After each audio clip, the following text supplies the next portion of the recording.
Hi, my name is Elliot Eisenburg. I'm president of Graphs and Laughs. I'm here to talk about the economy in 2014, what went well and what went badly.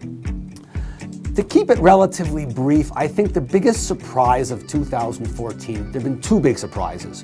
One's been interest rates and one's been overall GDP. Interest rates have been much, much lower than I and almost every other economist thought.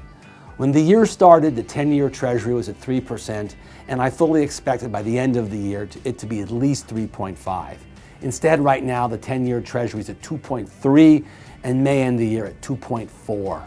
So interest rates are about a whole point lower than I thought they would end up. What happened? Essentially, U.S. economic growth was a little bit less than anticipated. Instead of having, say, 2.8 or 2.9% GDP growth, we had 2.3% GDP growth, largely because of the polar vortex in Q1, but other factors as well. And the other factor, which was really unanticipated also, was the weakness generally around the world.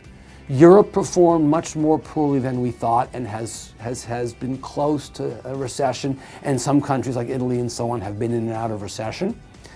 China has been slowing down, and Japan now for Q2 and Q3 is in recession as well.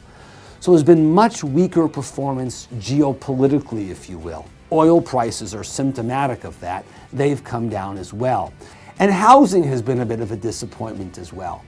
On one hand, we can look at the multifamily market and say it's done really quite well for itself. Multifamily construction activity is back to where it was before the recession began. That's a good thing. All else equal, it's a good thing.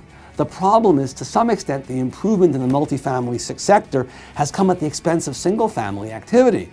And single-family activity is really quite weak, and 2014 turns out to have been really a throwaway year that's shown no improvement of any kind, 2 or 3% better or worse month to month or year over year than 2013. Hopefully 15 will be better, but it really hasn't turned out to have been a particularly good season, a good year. One of the pieces that hasn't come through in 2014 has been wage growth. We've had decent employment growth. 2014 has really been a good year for new job creation.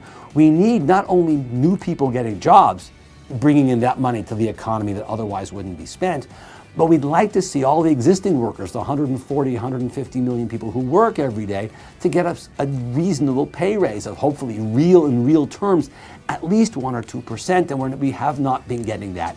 And that's been stymieing GDP growth, and that's been stymieing spending, and it's been stymieing top line growth for companies and so on. So that's also been putting us back. So we've had lower interest rates, lower housing starts, and this is lower wage growth, right?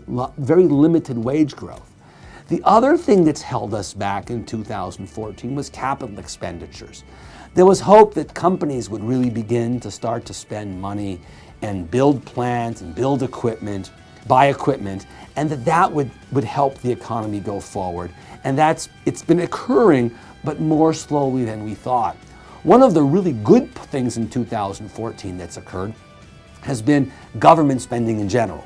It hasn't been spectacular, but it's been all else equal really pretty good. So what we're looking for, hopefully in 15, will be a little bit more employment growth, some wage growth, some capital expenditures, and hopefully that will boost the year. And again, getting back to housing, like to see some more single family activity, a little more multifamily as well.